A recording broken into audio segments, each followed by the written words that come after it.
Salut les calibrés, c'est Jérémy du site Le Calibre. On se retrouve encore une fois aujourd'hui avec une G-Shock sur Monte ton Calibre et encore une fois avec une G-Shock qui fête un anniversaire. Il n'y a pas longtemps, on vous parlait des montres qui fêtaient le 40e anniversaire de G-Shock que voilà, vous la retrouverez sur la chaîne. Ici, on parle d'une Frogman, on parle de la GW8230B9A qu'on a ici. Alors voilà, on voit ce petit logo Frogman qui fête donc les 30 ans. En fait, il y a 30 ans, ils ont sorti la première montre professionnelle de plongée G-Shock certifiée avec la norme ISO 6425. Alors déjà ici, on a les petites infos de d'habitude. Tout ce qui est mode... Voilà, il y a de quoi faire. Si vous avez un peu de temps de lecture, un peu la carte de garantie, etc. Et la belle boîte de la Frogman. On va sortir ici, hop. Et donc l'ISO 6425, donc c'était la première fois il y a 30 ans, c'était la DW8200 qui avait cette norme avec son design un peu asymétrique qui était vraiment unique. Et on va voir que celle de ces 30 ans reprend un peu les codes de l'époque. Ça avait déjà enthousiasmé les fans de G-Shock de l'époque, les amateurs de plongée, etc. Et elle est encore très recherchée, celle d'il y a 30 ans, par les collectionneurs, etc. Et donc, il y a une nouvelle option pour se procurer un truc dans l'idée, c'est celle des 30 ans. Donc, on a une belle boîte ici. Voilà, sympa. Qu'on va mettre sur le côté. Hop. Et on découvre un petit sac en toile avec cette Frogman à l'intérieur. Donc on reconnaît directement les codes d'il y a 30 ans. Hein. Donc début des années 90. Voilà cette Frogman. Je vais vous en parler un peu, mais si vous voulez absolument tout savoir sur les infos, le fonctionnement et tout, on vous met le lien en description. N'hésitez pas à aller jeter un œil pour éventuellement la commander aussi. C'est pas seulement une résurrection de la forme et des couleurs d'origine, etc. Elle a été upgradée, on peut dire. Ça respecte maintenant un peu plus l'environnement, parce qu'à l'époque, c'était pas vraiment la problématique principale, mais on sait que maintenant, c'est un peu un autre délire. Donc sa lunette et son bracelet sont en résine durable, hein. C'est des trucs qui sont increvables et qui vont se garder. Et du coup, évidemment, on est passé d'une pile à l'époque à du solaire aujourd'hui. On retrouve évidemment le logo de Frogman par là, je vous le remontrerai tout à l'heure. C'est une montre qui fait 52 mm de large, 50,3 de long et 18 d'épaisseur. Donc c'est des pièces assez impressionnantes. Je vous la montrerai à mon poignet juste après. On se rend bien compte des finitions et tout ça. Elle a vraiment une gueule d'outils de plongée de compète, quoi. Elle est super, j'adore ça. J'aime beaucoup les montres asymétriques comme ça, et du coup celle-là, ça fait très plaisir de la voir comme ça. Évidemment, un paquet de fonctions dont on va reparler. Elle pèse 84 grammes, c'est vraiment léger. Bracelet en résine, hein, comme vous le voyez. J'aime bien les doubles ardillons comme ça, en plus en sécurité, c'est nickel. Et je trouve qu'en style, c'est assez sympa. Bon, c'est pas discret, hein, mais c'est pas le but. Je trouve ça hyper efficace. Donc, acier avec une finition un peu comme ça, or jaune cool. Enfin, doré, quoi. Voilà. Étanche à 200 mètres. Pour une montre de plongée, on s'y attendait. C'est bien assez pour la grande majorité des plongées classiques. Un verre minéral. Un verre minéral renforcé, un fond de boîtier vissé évidemment, qui permet donc cette étanchéité totale. En termes de bracelet, on peut en adapter différents, entre 15 et 22 mm, donc voilà, on peut les changer. Après voilà, c'est quand même ceux-là qui sont faits pour, hein, vous voyez. Mais voilà, après il y a de quoi, on voit le mécanisme de changement si besoin. Différentes tailles de bracelets qui peuvent être adaptées. Il y a évidemment la fonction de la mesure du temps de plongée. On peut mesurer jusqu'à 24 heures avec un chrono.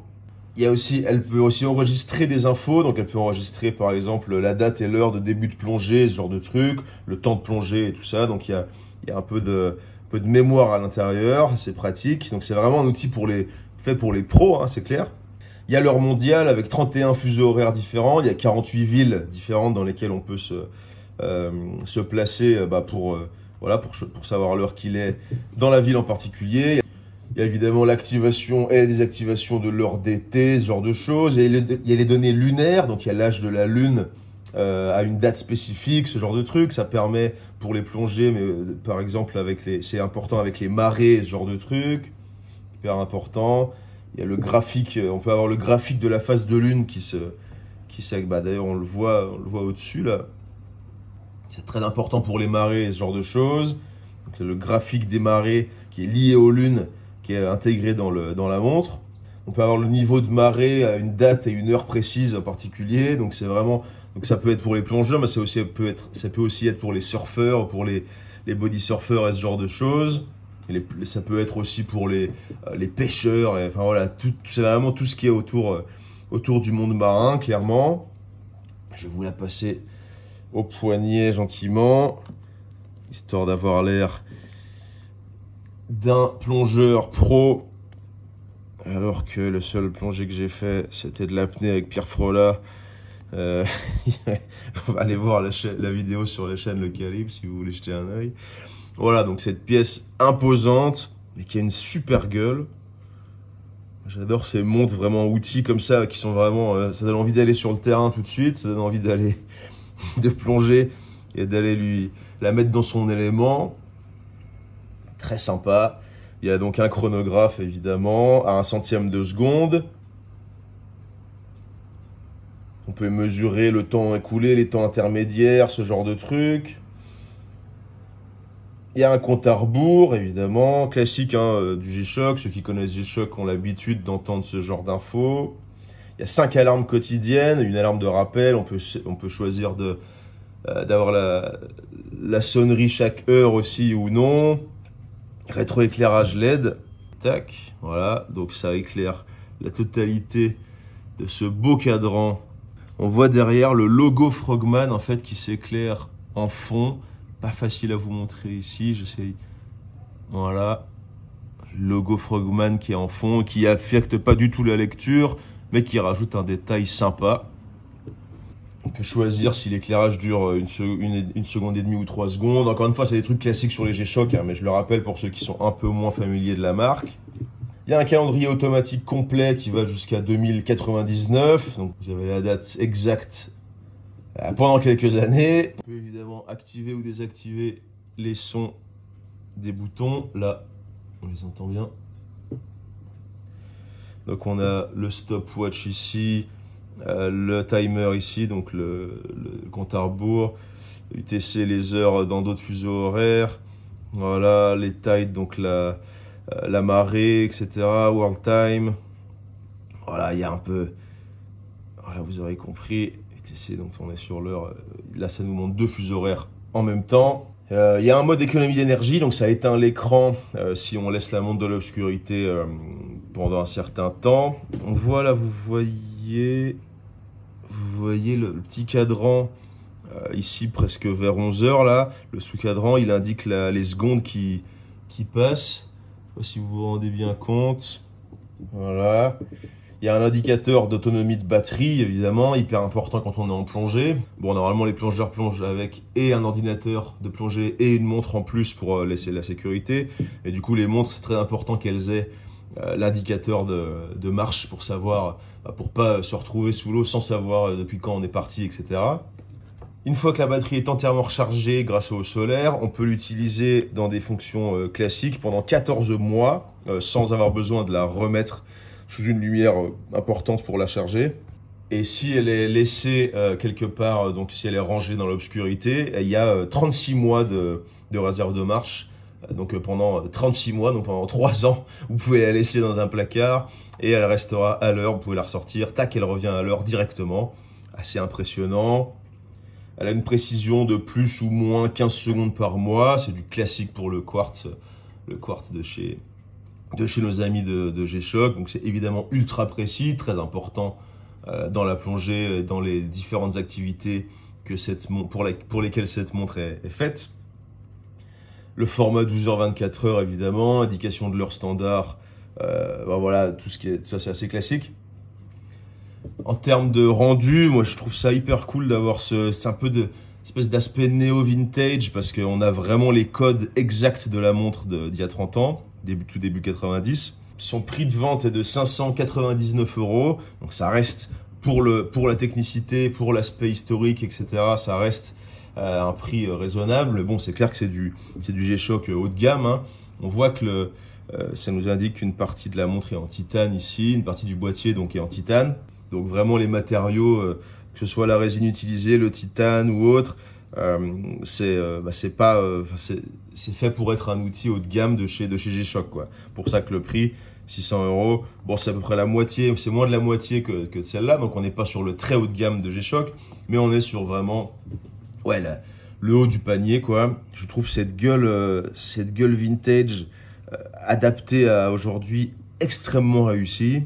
Je suis pas très grand amateur de plongée, mais j'aime beaucoup les plongeuses.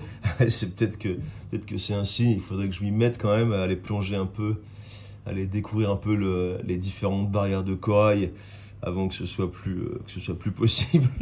Mais j'ai l'impression que ce genre de pièce est exactement ce qu'il faut justement pour aller pour s'y mettre, quoi. Alors si faudra que je demande à Argonaut plonger l'Amigo sur le calibre ce qu'il en pense, mais je pense qu'il sera d'accord avec nous pour encenser ce genre de pièce hyper destinées vraiment à des activités précises de découverte sous-marine, etc. Encore une fois, c'est assez général, ça peut être de la voile ou autre, parce qu'avec toutes les infos, marée, lune et tout, c'est important pour beaucoup de professionnels ou amateurs qui évoluent autour du monde aquatique, disons, et subaquatique. Mais voilà, c'est vraiment le genre de pièce qui donne envie d'y aller, quoi, qui donne envie d'aller plonger un peu. Je vous fais... Voilà, j'adore ce petit... J'aime bien ces petits bracelets comme ça, avec les doubles trous pour la double ardillon. Vous savez tout sur cette Frogman. Allez voir le lien en description si vous voulez la commander ou en apprendre un peu plus sur les précisions des fonctions, etc.